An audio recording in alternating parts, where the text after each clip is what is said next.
When people imagine cowboys of the American Southwest, they often picture dusty boots, wide hats, and endless cattle drives. What's usually missing from that picture is the food real, everyday meals that Mexican cowboys, known as vaqueros, relied on to survive brutal heat, long rides, and exhausting labor. These men were not eating fancy meals or romanticized Wild West dishes. They ate food that was practical, affordable, filling, and deeply rooted in Mexican culinary tradition. Vaqueros existed long before the American cowboy became a symbol. Spanish and Mexican ranching culture shaped cattle work across Texas, New Mexico, Arizona, and California. Along with horsemanship and tools, food traditions traveled with them. Their diet was built around ingredients that could survive, travel, cook over open fires, and provide lasting energy. One of the most important staples was corn. Corn tortillas were the backbone of vaquero meals. Unlike bread, tortillas were easier to cook on a flat griddle or directly over fire. Dried corn could be carried long distances and ground into masa when needed. Tortillas were eaten plain, wrapped around meat, or used to scoop beans and stews. Beans, especially pinto and black beans, were another daily essential. Beans were cheap, filling, and could be dried for long-term storage. Vaqueros often cooked large pots of beans slowly over campfires, sometimes flavored with lard, onions, or chili peppers. These beans weren't fancy, but they provided protein and energy after long days of riding. Meat was eaten when available, but not in the way movies show endless steaks. Beef was common, but it was usually dried, salted, or slow-cooked. Carne seca sun-dried beef was especially popular. Thin strips of meat were salted and dried under the desert sun, making them lightweight and long-lasting. Vaqueros could rehydrate the meat in stews or eat it as is during long drives. Chili peppers played a major role in flavor and preservation. Dried chiles were easy to carry and added heat, taste, and warmth to simple meals. Vaqueros used them in sauces, stews, and beans. The spice wasn't tea just for flavor, it helped mask the taste of older meat and made simple food more satisfying. Another important food was calabacitas,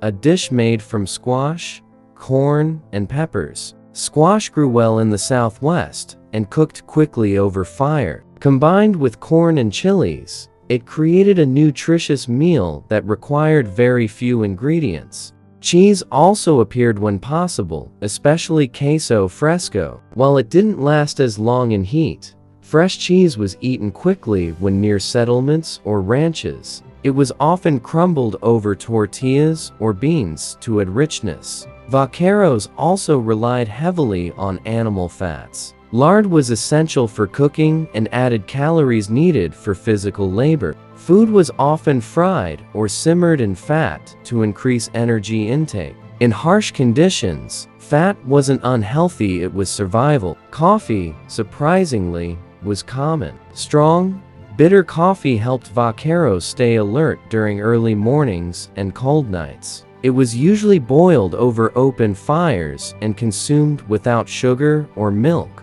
This food culture wasn't about comfort or luxury, it was about endurance. Every ingredient had a purpose, every meal a function. These foods fueled men who worked from sunrise to sunset in unforgiving landscapes. As we move forward, we'll explore more of these forgotten foods, simple, powerful meals that shaped life in the American Southwest and influenced modern Mexican and American cuisine in ways many people don't realize.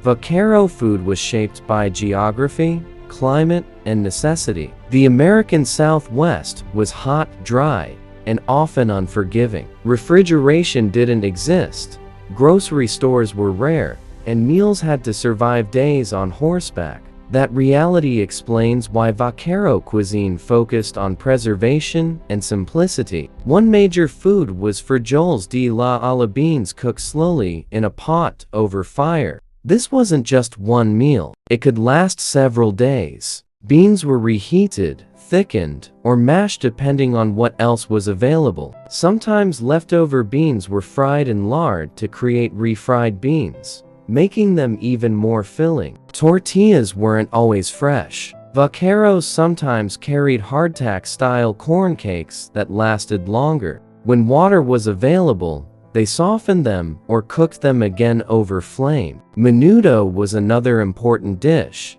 especially after cattle slaughter. Made from cow stomach, hominy, and chili, menudo used parts of the animal that would otherwise be wasted. It was slow cooked for hours, making tough meat tender and digestible. This dish provided warmth, hydration, and nutrients. Tamales were also eaten, especially near settlements. Wrapped in corn husks, tamales traveled well and could be reheated easily. Filled with meat or beans, they were a compact and filling meal. Vaqueros also ate nopales, edible cactus pads. These grew wild and required no farming. When cleaned and cooked, nopales provided fiber and vitamins. They were often grilled or mixed with eggs when possible. Eggs themselves were not daily food, but when chickens were available near ranches, eggs were eaten quickly. Scrambled with chilies or wrapped in tortillas, they were a rare comfort. Rice appeared occasionally, especially in areas influenced by Spanish trade routes. Rice cooked with tomatoes and spices stretched meals further and paired well with beans. Stews were common because they allowed flexibility. Whatever meat, vegetables, or grains were available could be thrown into a pot. These stews were thick, spicy, and filling, often eaten with tortillas. Sweet foods were rare. Sugar was expensive and hard to store. When available, piloncillo, unrefined cane sugar, was used sparingly in drinks or small treats.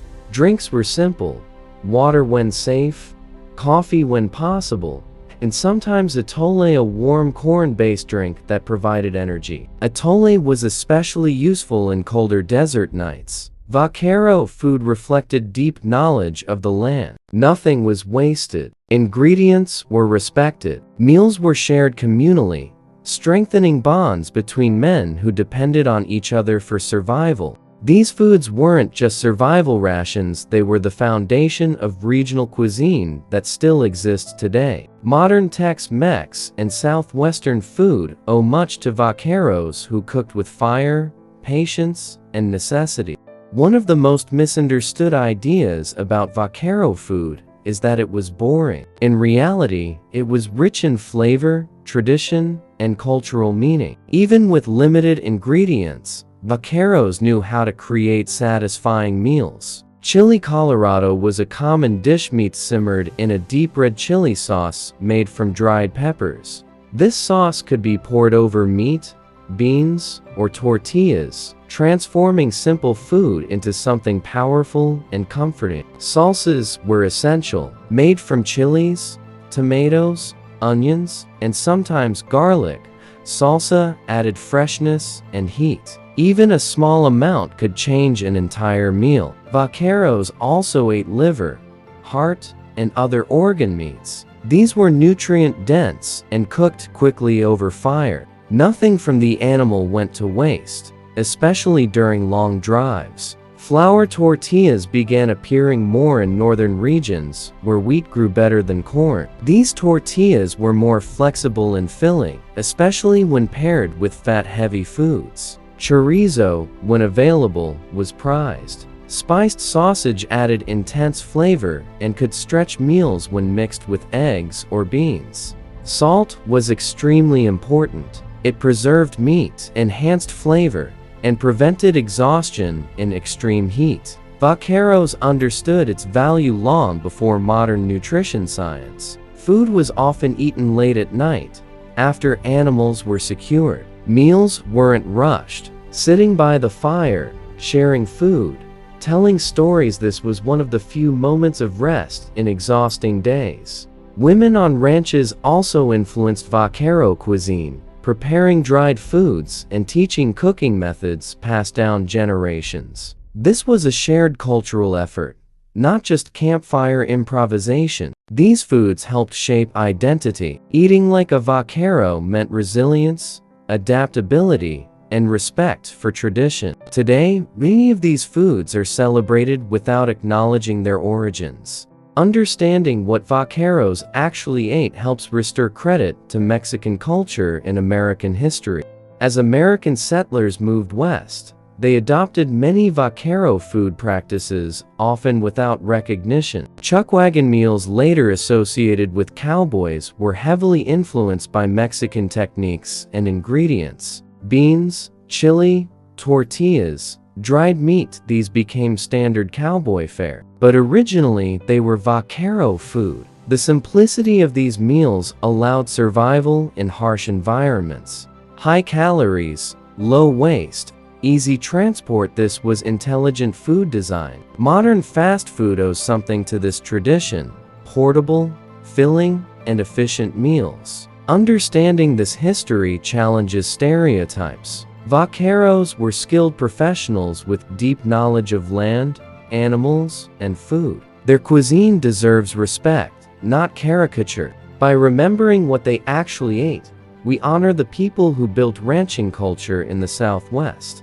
The food of Mexican vaqueros tells a story of survival, culture, and influence. These men shaped the American West long before Hollywood did. From beans and tortillas to dried meat and chili, their meals were practical, flavorful, and deeply meaningful. They cooked with fire, patience, and wisdom passed down through generations.